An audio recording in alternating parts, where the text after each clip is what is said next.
សួស្តីបងប្អូនទាំងអស់គ្នាថ្ងៃនេះមកចែករំលែកអំពីរបៀបឆុងទឹកកលែនដែលគ្រឿងផ្សំរបស់យើងនោះគឺមានដូចជាម្សៅតែខូស៊ីរសជាតិកលែនក្នុងមួយប្រអប់គឺមាន16កញ្ចប់តូចហើយក្នុងមួយកញ្ចប់គឺយើងឆុងមួយកែវជាប្រភេទម្សៅតែសម្រាប់រួចហើយយកកែវស្អាតមួយមកហែកជាមួយនឹងម្សៅកលែនរបស់យើងនឹងមួយកញ្ចប់ចាក់ចូលរួចហើយប្រើទឹកក្តៅចំនួន200មីលីលីត្រដើម្បីរំលាយម្សៅកលែនរបស់យើងនឹងកូរចូលគ្នាសព្វរួចហើយយើងក៏បន្ថែមជាមួយនឹងទឹករសជាតិគូលែន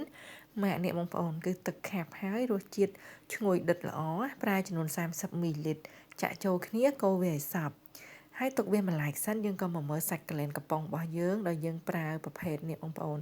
គឺជាប្រភេទសាច់កលែនកំប៉ុងណាយើងក៏កោះកលែនរបស់យើងចាក់ចូលទៅក្នុងចានដាក់ topping អញ្ចឹងមកគឺថាសាច់កលែនធំធំពេញសាច់ល្អបងប្អូនមូលស្អាតទៀតអញ្ចឹងឥឡូវនេះយើងក៏ចាប់ផ្ដើមក្លុកភេសជ្ជៈរបស់យើងដើម្បីធ្វើឲ្យវាបែកចូលជាតិគ្នាល្អគឺយើងត្រូវប្រើកែវក្លុកបងប្អូនក្លុកវាអញ្ចឹងមកគឺធ្វើរសជាតិរបស់វាចូលជាតិគ្នាឆ្ងាញ់បន្តមកទៀតចាក់ចូលទៅក្នុងកែវលេខ22រួចហើយយើងក៏ដួសទឹកកកដាក់បំពេញកែវមកជាការស្រេចហើយជាចុងក្រោយបន្ថែមជាមួយនឹងសាច់កលែនរបស់យើងទៀតមកគឺថាអេមហើយបងប្អូនដូច្នេះដែររសជាតិកលែនរបស់យើងរួចរាល់ហើយបងប្អូនគឺថាធានាឲ្យរសជាតិឆ្ងាញ់បានទាំងសាច់កលែនហើយទឹកកលែនទៀតគឺដាក់ចូលគ្នាកាន់តែឈ្ងុយដូច្នេះសូមបងប្អូនមានចំណាប់អារម្មណ៍ចង់បានគ្រឿងផ្សំអស់ទាំងនេះអាចឆាតចូល page បានណាអរគុណច្រើនបងប្អូនទាំងអស់គ្នា